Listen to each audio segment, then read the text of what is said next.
একদল পাবলিকের দেখতেছি রাতের ঘুম হারাম করে দিয়েছে অপু বিশ্বাস এবং গৌতম সাহা। হ্যালো এভরিওয়ান, আসসালামু আলাইকুম। কেমন আছেন সকলে? আশা করি ভালো আছেন এবং সুস্থ আছেন।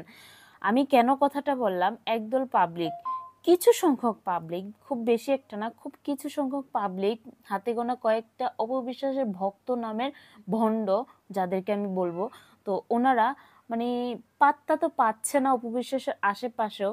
তো এখন গৌতম সাহা কিন্তু কখনো অপু বিশ্বাসের কাছ থেকে বিরত নেওয়ার পর যে দূরে চলে গেছে, বুবলির সাথে কাজ করেছে, কখনো দেখিনি অপু বিশ্বাসকে নিয়ে বাজে মন্তব্য করেছে, কিন্তু বাজে কোনো ব্যাড কমেন্ট করেছে, যেটা লিগেলি যেটা সত্য সেটাই বলেছে।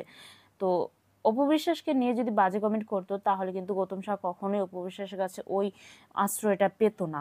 আর দ্বিতীয়ত হচ্ছে, অপু বিশ্বাস ও গৌতম সাহাকে কিন্তু দাদা বলে মানে, কিন্তু কিছু সংখ্যক ভণ্ড, ওই যে বললাম না, পাবলিক, ওনারা মানে মনে করেছে যে আমাদের তো বোন, আমাদের সব কিছু আমাদেরই সব, তো তোমাদের তো যদি সব হয় তাহলে কই দেখলাম না তো কোনোভাবেই অপু বিশ্বাসের আশেপাশে যেতে, কোনোভাবেই।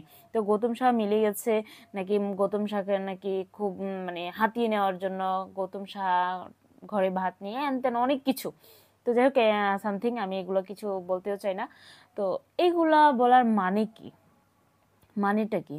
অপবিশ্বাস গৌতম সাহা মিলে যেতেই পারে, আমরাও অনেক অনেক শুভকামনা জানাই। তারা ভাই বোন মিলে গেছে, তাদের জন্য অনেক অনেক ভালোবাসা।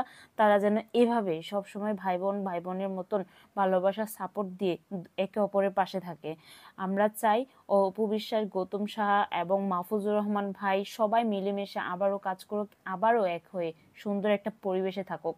কেন আপনাদের এত রাতের ঘুম কেড়ে নিচ্ছেন? মানে আপনাদের রাতের ঘুম আপনারাই কেড়ে নিচ্ছেন, মানে বুক জ্বলছে। কেননা অপবিশ্বাস আপনাদেরকে পাত্তাই দিচ্ছে না, ছিটা ফুটাও দিচ্ছে না, তো কেন না জ্বলবে না? তো যাই হোক, আমার কথা হচ্ছে, অপবিশ্বাসের ভক্ত হিসেবে নাই বলি, আমরা অপবিশ্বাসের ভক্ত, আপনারা বলতেও পারেন, আমরা নাও বলতে পারেন, কারণ আমরা যেটা সত্য, যেটা দেখি, যেটা প্রুফ করি, সেটাকে আমরা যাচাই বাছাই করে আপনাদের সামনে তুলে ধরার চেষ্টা করি। অপু বিশ্বাস গৌতম সাহাকে অনেক আগে থেকে অনেক অনেক ভালোবাসেন, এবং ভাইকে বোন যে যতটা পরিমাণ কেয়ারিং করা, সেটা কিন্তু অপু বিশ্বাস এবং গৌতম সাহা একে অপরকে দিয়ে বুঝিয়েছেন। আর দ্বিতীয়ত, কিছুদিন আগে কিন্তু গৌতম সাহা মোরগ পোলা বলো, সর্ষে ইলিশ বলো, সব কিছুই কিন্তু সামথিং অনেক কিছু রান্না করে অপু বিশ্বাসের বাসায় পাঠায়, এবং কি দেশি মুরগিও আমরা দেখেছি অপু বিশ্বাসের বাসায় পাঠিয়েছে, কিন্তু নামটা মেনশন করেনি যে কোন নায়িকার বাসায়। তাহলে কি বোঝা যায়?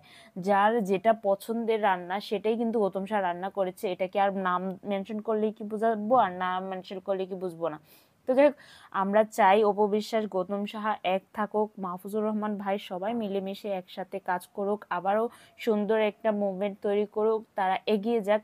আশেপাশে কে ভণ্ড, কে ভক্ত, কে কি বললো না বললো ওগুলা মাথা ব্যথা না করে সুন্দর ওয়েতে তারা চলুক। তো এতদিন যারা অপু বিশ্বাসকে নিয়ে, গৌতম সাহাকে নিয়ে বাজে মন্তব্য করছে, তাদের মুখে চুনকালি দিয়ে গৌতম সাহা আবার কামব্যাক করেছে অপু বিশ্বাসের কাছে।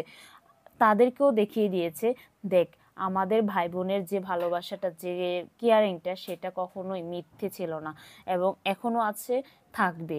অপু বিশ্বাসকে ছাড়া যদি গৌতম সাহা বুবলিকে নিয়ে কাজও করে, ভাই বোনের যে কেমিস্ট্রি সেটা কিন্তু থাকবে অবশ্যই, হয়তো কাজ নাও করতে পারে, কিন্তু এভাবে যে মানে অফলাইনে যে একটা ভাই বোনের যে বন্ধন, সেটা থাকবে আমরা আশা করি। এবং আমরা চাই অপু বিশ্বাস সবার সাথে মিলেমিশে থাকুক, শত্রুকে আপন করে নিক, বন্ধুকে আপন করে নিক, তো সকলকে আপন করে একসাথে থাকুক, তাকেই বলে ডালিউড কুইন।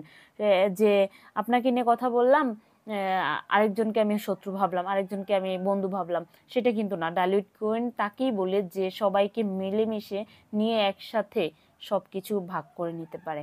সে মানে অপবিশ্বাসই পেরেছে সেই কাজটা করতে, কেননা অপবিশ্বাস রাগ, আনন্দ, ভালোবাসা সবকিছুই সবার সাথে ভাগ করে নেয়। তো এটাই স্যালুট করি অপবিশ্বাসকে, আপনি এগিয়ে যান এভাবে।